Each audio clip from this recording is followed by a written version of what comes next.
Hello, my future nursing superintendent in railway. I'm Rings and currently I am working in AIMS and also I got selected in the Railway Kolkata and UPSC SIC. अब लोगों को अभी पता चल गया होगा कि railway nursing superintendent 2026 का एग्ज़ाम डेट पब्लिश हो चुका है। जो फॉर्म फिलअप हुआ था 2025 में, अभी उसका एग्ज़ाम डेट आया है कल। मैंने मेरी लास्ट वीडियो में आपको बोला था कि second week of March to first week of April में एग्ज़ाम होने वाला है, and that's correct. So you got your exam date. Now what you will do. अब लोगों ने मुझे बोला है कि make a plan for 60 days, so for that I am here. I will make a 60-day strategy to crack that exam. But you have to promise me that you will not cheat your routine. You will not compromise your routine with anything. Whatever is happening in your life, just leave everything. Just grab that exam and crack that exam. So देखने में 2 महीने इतना ज़्यादा नहीं लगता है, but let's take a chance. 60 days, आप सब भूल जाओ, सब कुछ भूल जाओ आपका। सोशल मीडिया भूल जाओ, आप कौन हो ये भी भूल जाओ। Just think you are the next railway nursing superintendent exams का एस्पिरेंट्स। आज मैंने कुछ पर्टिकुलर पॉइंट्स के बारे में पॉइंट आउट करूँगी। फर्स्ट ऑफ ऑल इसका ऑलरेडी मैंने बोल दिया, did you notice, that is the mind set. You have to prepare your mind कि हाँ मैंने एक एग्जाम्स के लिए तैयारी कर रही हूँ एंड मेरा एग्जाम डेट आ गया, ऑनली मेरे पास 60 डेज है and I will do everything in this 60 days to crack that exam. First for the non nursing, just take जो भी बुक आपके पास है वो वाला यूज़ करो। मुझे पता है आप लोग फॉर्म फिलअप से प्रिपरेशन स्टार्ट कर दिए हो, सो जो बुक अभी है, अभी कुछ नया बुक खरीद के कुछ मत ट्राई करो। जो बुक अगर आपके पास टाइगर एंड पीआर जादव है उससे करो, अगर आपके पास मिशन परिचारिका पीआर जादव है उससे करो, अगर आपके पास एनक्लेक्स का बुक है, जो बुक है वो वाला करो and try to revise that book. That's it. In this time आपको सिर्फ पार्टिकुलर होके पढ़ाई करना है and revise multiple time revise डालना है। बिफोर दैट मैं ऑलरेडी 4 मंथ्स का स्ट्रेटजी डाल दिया था, सो वो अगर फॉलो करोगे तो 4 मंथ्स आपका और न्यू 60 डेज का स्ट्रेटजी नहीं चाहिए। बट अगर आप वो वाला स्किप किया तो मैं अभी बोलूँगी कि फर्स्ट वीक में ट्राई टू कवर बेसिक्स। वो है कि nursing foundation, fundamental of nursing and the medical surgical nursing, जो अभी सब लोग एडल्ट नर्सिंग बोलते हैं। सो वो 2 सब्जेक्ट्स करो, क्योंकि उसके ऊपर आपका पूरा नेक्स्ट हर एक सब्जेक्ट उसके ऊपर डिपेंडेंट है। सो फर्स्ट वीक में अगर नहीं हो रहा है तो 10 डेज ले लो उसको, 10 डेज से ज़्यादा मत करो। आपको क्विक स्टडी करना है एंड ज़्यादा स्टडी करना है। ऐसे नहीं कि मुझे अभी 4 to 6 आवर्स स्टडी में मेरा हो जाएगा, ऐसे नहीं होगा। तो आपको इस टाइम में ज़्यादा स्टडी करना है and try to cover your goal within the particular time. So first week 7 to 10 days में try to cover 2 subjects. Second week में try to cover the community health nursing and the psychiatric nursing, इसमें भी आपका हो जाएगा। And third week में जाओ child health and obstetric gynaecology, क्योंकि मदर एंड चाइल्ड आपको सेम वीक में कंप्लीट करने में बहुत इजी लगता है एंड टाइम भी इतना कंज्यूम नहीं होता है। सो आपका मेजर 6 सब्जेक्ट्स ऑलरेडी डन। उसके बाद 4th वीक में try to cover all the minor subjects जो है, nutrition, biochemistry, management, research, everything जो लेफ्ट आउट है।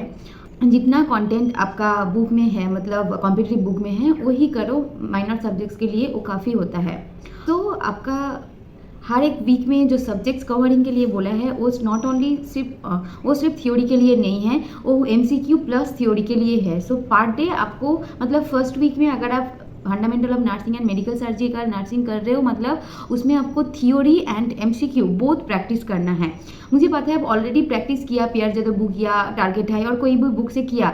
ऐसे मत करो कि मैंने ऑलरेडी प्रैक्टिस किया और क्यों करना है। वही बुक फिर से रिवाइज करो, वही आपको हेल्पफुल होगा। और न्यू बुक खरीद के कुछ मत ट्राई करो, वो जो बुक आपके पास है वही बुक से रिपीट प्रैक्टिस करो, फिक्स फास्ट से प्रैक्टिस करो। Try to cover per day 300 MCQ at least, क्योंकि अभी टाइम इतना नहीं है तो आपको फटाफट से कंप्लीट करना है। So per day theory and MCQ both simultaneously करो। और गोल में बोल दिया कौन सा वीक में कौन सा सब्जेक्ट्स आपको कवर करना है। सो और 2-3 दिन एक्स्ट्रा लगेगा तो वो चलेगा, क्योंकि ऐसे हम लोग ह्यूमन बीइंग हैं, तो नहीं हो सकता 30 डेज में नहीं हुआ तो 35 डेज ले लो, ये भी चलेगा। बट ऐसे मत करो उसको इतना लेंदी कर दिया कि एग्जाम तक खत्म नहीं हो रहा है। तो ऐसे आपको टाइम करना है। सो कितना टाइम पढ़ना है मैं हर एक वीडियो में बोलती हूँ। अगर आप पहले से प्रिपरेशन ले लिया, अभी ओनली रिविजन पीरियड में हो, सो आप 8 आवर्स एक पर्टिकुलर स्टडी पीरियड रखो, 7 to 8 आवर्स। बट आप ऑलरेडी आप थोड़ा बहुत एक दो सब्जेक्ट्स किया, एक दो सब्जेक्ट्स अभी भी रह गया, तो उसके लिए मैं बोलूँगी आपको एटलीस्ट 11 to 12 आवर्स स्टडी करना है if you want to crack the exam. जो लोग टॉपर्स बोलते हैं कि मैं 4 to 6 आवर्स स्टडी करके किया, वो बहुत दिन से 2-3 बार मल्टीपल टाइम्स उसको एग्जाम दिया है, तो बहुत दिन से 1-2 साल से प्रिपरेशन ले रहा है, उसके बाद एक अच्छा विद इन 100 रैंक लेके आ रहा है और बोल रहा है कि मैं 4 to 6 आवर्स स्टडी किया। ऐसे नहीं होता है, आपके पास बहुत कम टाइम है, आपको पता है, वो आपको भी एनालिसिस करना है कि इतना कम समय में आपको नहीं होने वाला। आपका जो वीकली गोल है वो फुलफिल करने के लिए जितना आवर आप स्टडी कर सकते हो इतना ही करो, ये मैं बोलूँगी। और लास्ट 1 मंथ में आप क्या करोगे? लास्ट 1 मंथ में 21 डेज उठा लो, मतलब 3 weeks you have to just pick up.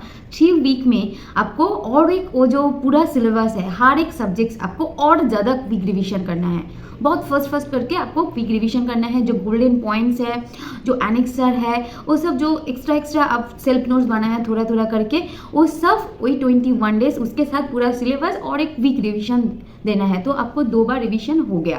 Quick revision में भी आपको थ्योरी एंड एमसीक्यू करना है। और लास्ट वीक में आपको सिर्फ जो पोर्शन आपको लगता है उसमें थोड़ा और टाइम देना चाहिए, ये मुझे याद नहीं रहता है, ये ऐसा जो टफ लग रहा है कि इसमें थोड़ा ज़्यादा फोकस करने से अच्छा होगा, तो वो वाला टॉपिक भी आपको पता है कि आप कार्डियोलॉजी के ए पोर्शन में वीक हो, सो वो वाला पोर्शन लास्ट वीक में थोड़ा और एक बार देख लो, क्योंकि आपका ऑलरेडी 2 बार रिवीजन हो गया, मतलब आपका कॉन्सेप्ट, आपका रिवीजन, हर एक चीज़ में आप एक्सपर्ट हो गए हो। सो जो वीक पोर्शन है वो लास्ट वीक में रखो। सो मैंने सिर्फ इधर थ्योरी एंड एमसीक्यू के बारे में आपका 60 डेज का प्लान दिया। अभी आपको टेस्ट सीरीज के ऊपर ध्यान देना। अगर आप पहले से टेस्ट सीरीज स्टार्ट कर दिए हो तो इट्स वेरी गुड। अगर आप अभी तक नहीं किया हो so it's time to appear in some of the test series, because इसमें आपका सेल्फ इवैल्यूएशन होगा एंड आपका जो नेगेटिव पॉइंट्स है, वीक पॉइंट्स है, आपको याद आ जाए, आपको पता चलेगा कि हाँ ये एरिया में मुझे और भी ज़्यादा फोकस करना है, क्योंकि in this time you can rectify yourself, but after that you can't rectify yourself. So test series अभी वीकली फुल सेट का 2 टेस्ट सीरीज प्रैक्टिस करने के लिए सोचो। और आप कोई भी ऐसे अभी मत बोलो कि कौन सा बेस्ट है, कोई भी एक इंस्टीट्यूट, हर एक इंस्टीट्यूट उसका पर्टिकुलर एरिया में बेस्ट है।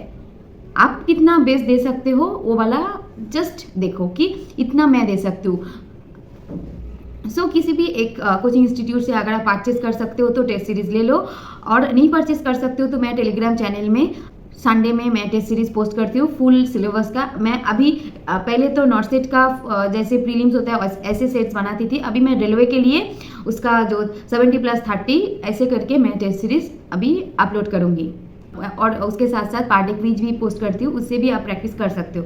But in this time just try to focus on the full mock test, कहीं भी मिलेगा जस्ट प्रैक्टिस दैट्स इट। ये हो गया आपका टेस्ट सीरीज का प्लान, और रह गया आपका नॉन नर्सिंग पोर्शन। मैं आपको बोला था कि आप पहले से math, reasoning, general science, GK ये सब प्रैक्टिस कर सकते हो, बट करंट अफेयर्स के लिए जब एग्जाम डेट आएगा उस टाइम प्रैक्टिस करो। So it's time for practicing the current affairs के लिए आप कोई भी ऑथेंटिक लाइक SSC ADA 24/7 ऐसा वाला जो कॉम्पिटिटिव एग्जाम्स के लिए प्रिपरेशन के लिए जो चैनल है, not only for the nursing, ऐसे दूसरा जो सेंट्रल गवर्नमेंट एग्जाम्स होता है वो वाला जो यूट्यूब चैनल होता है, उससे आप लास्ट 3 मंथ्स और आपको अगर आप हो सके तो आप 6 मंथ्स भी कर सकते हो। पहले लास्ट 3 मंथ्स करंट अफेयर्स करो, ऐसे नहीं कि एक दिन में पूरा 3 मंथ्स, थोड़ा थोड़ा डिवाइड करो कि इस दिन मैं 50 करंट अफेयर्स करूंगी, नेक्स्ट डे 50, ऐसे करके। नॉन नर्सिंग के लिए अभी आपको टाइम देना है 1 से 1.5 घंटा, क्योंकि 2 महीने हैं। आपको 30 मार्क्स, मतलब आपको जनरल साइंस के लिए आधा घंटा रखना है, जीके एंड जनरल साइंस के लिए, और आधा घंटा मैथ, रीजनिंग, एप्टीट्यूड ये सब में रखना है, और एक करंट अफेयर्स के लिए 30 मिनट्स रखना है, क्योंकि अब तक करंट अफेयर्स कुछ नहीं किए हो। सो ऐसे करके अगर 1.5 घंटा करोगे तो पूरा 2 महीने में बहुत सारा नॉन नर्सिंग आपका कवर अप हो जाएगा। और मैथ, रीजनिंग ये सब के लिए मैं इमरान सर मैथ्स का यूट्यूब चैनल है उसका मैं बोलती हूँ, ऐसे नहीं कि मैं प्रमोट कर रही हूँ, मैं खुद ही उसमें से किया, अभी भी मैं कर रही हूँ। So it's a very good channel, so you can follow that. And GK general science के लिए मैं बोलूँगी वो भी आपका जो SSC ADA 24/7 ये सब चैनल से आपका हो जाएगा। और अगर आपके पास अगर हो सके तो आप 5 का जो आर्यहंत का जीके जीएस का बुक होता है, इतना छोटू सा होता है वो वाला भी परचेस कर सकते हो, बट नहीं चाहिए होता है। अगर आप YouTube में ऑथेंटिक रिसोर्स ढूंढ सकते हो तो और कुछ नहीं चाहिए, जीके एंड जीएस के लिए बुक नहीं चाहिए होता है। सो दैट्स द थिंग। आपको पर डे ये भी गोल रखना है कि नॉन नर्सिंग 1.5 घंटा मुझे अभी पढ़ाई करना है, क्योंकि रेलवे में non nursing is equally important, because non nursing बहुत टफ होता है। मतलब मैं डरा नहीं रही हूँ, बट अगर आप प्रैक्टिस ना करके चले जाओगे तो आप आंसर नहीं कर पाओगे, बट अगर आप 2 महीने नॉन नर्सिंग प्रैक्टिस करके जाओगे तो then you are an expert. So that's the whole thing. आपको कुछ कुछ चीज़ों के ऊपर ध्यान देना है, थ्योरी, MCQ एंड रिवीजन। तो 2 टाइम्स हो रहा है आपका test series, non nursing portion, और आपका अभी नेगेटिव मार्किंग, कंट्रोलिंग, ये सब आपको खुद के ऊपर डिपेंड कर रहा है कि आप कितने बार रिवाइज कर रहे हो, कितने आपका कॉन्सेप्ट कितना क्लियर है। अगर आप अभी भी कन्फ्यूजन में कहाँ से पढ़ाई करना है, कहाँ से MCQ करना है, कहाँ से test series based book based thing etcetera कर रहे हो, तो आपका और भी कन्फ्यूजन होगा, उसका असर आपका टेस्ट सीरीज में आएगा, एग्जाम में आएगा। आप स्पेसिफिक हो जाओ कि जितना मेरे पास कंटेंट है, जितना मैं जानती हूँ उसके ऊपर ही मैं रिवाइज करके वो एग्जाम्स क्रैक कर लूँगी। ऐसे ही करते हैं जो लोग एग्जाम क्रैक करते हैं, उनको पता है कि यही है trend and they follow that trend. And one more thing कि इस टाइम आपको मेंटल हेल्थ इग्नोर नहीं करना है। आपको अच्छे से sleeping habit, eating habits and mental stress अगर हो रहा है तो उसका मैनेजमेंट करना है। थोड़ा सा 10 मिनट 15 मिनट मेडिटेशन, योगा, ये सब कर लो, आपको अच्छा लगेगा। और मैं बोलूँगी स्टडी आवर्स बहुत लेंदी नहीं करना है। 12 आवर्स मतलब आधा दिन आप दे सकते हो पढ़ाई में, बट अगर आप सोच रहे हो कि मुझे 18 आवर्स 16 आवर्स इतना लेंदी आवर्स आप अगर गोल सेट कर रहे हो तो एक दिन कर पाओगे, नेक्स्ट डे आपसे नहीं होगा। सो जो वाला आप प्रैक्टिकल में जो आप इम्प्लीमेंट कर सकते हो वो वाला सोचो। आप 12-14 आवर्स भी 1-2 दिन कर सकते हो, बट इससे लेंदी आप नहीं कर सकते हो। तो इतना जो नहीं हो सका वो वाला गोल सेट मत करो। उसमें क्या होगा, आपका और भी आप डिमोटिवेट हो जाओगे कि मेरे से ये वाला गोल नहीं हो रहा है। जो गोल करने का लायक है वो वाला गोल सेट करो। मैं जो बोला वो आप कर सकते हो, क्योंकि आप ऑलरेडी बहुत सारे एग्जाम्स प्रीवियसली दिए हो। आपका यूनिवर्सिटी एग्जाम्स भी टफ ही था, तो वो भी आप पूरा क्लियर करके पास आउट होके अभी आप रजिस्टर्ड नर्स हो, तो you can do that now also. सो अच्छे से पढ़ाई करो और take care your health, both physical and mental health. I am here. If you are still in confusion, just let me know. I will clarify everything. And follow my Telegram channel Wonder Rings, and उसमें आपको full mock test मिल जाएगा। Previously जो full mock test मैंने upload किया वो भी आप अभी दे सकते हो। एंड उसके बाद तो मैं दूंगी ओनली पर्टिकुलर रेलवे का सिलेबस के ऊपर एंड रेलवे का एग्जाम पैटर्न के ऊपर। सो आज के लिए इतना ही, बाय बाय।